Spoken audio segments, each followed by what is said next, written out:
Le matériel électoral est prêt. Les urnes sont parties rejoindre les quelques 13 500 bureaux de vote du pays.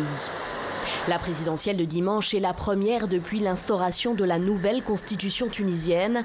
26 candidats sont en lice et si des figures émergent, aucun favori ne se dégage réellement. La participation sera donc un enjeu majeur de ce scrutin.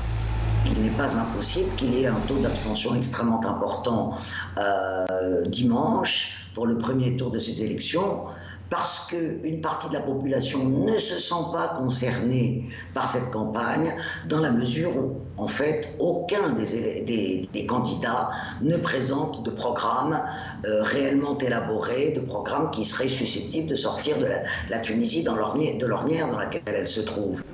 Les élections de 2014 avaient installé une forme de bipartisme en Tunisie, avec un clivage entre islamistes et anti-islamistes. Aujourd'hui, le paysage politique est très éclaté.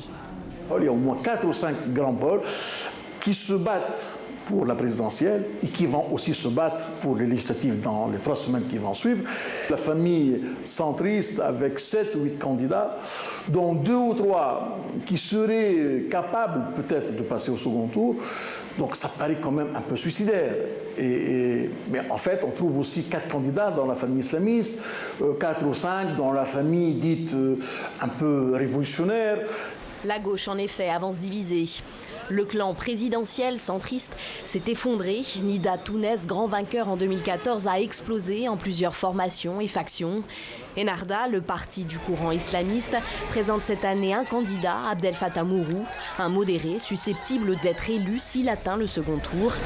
Et même lui n'a pas fait campagne sur le sentiment religieux, mais sur la nécessaire relance de l'économie, car c'est l'une des préoccupations majeures des Tunisiens, ce qui explique aussi le succès du candidat emprisonné pour fraude fiscale Nabil Karoui, qui a fondé son image sur la défense des plus pauvres.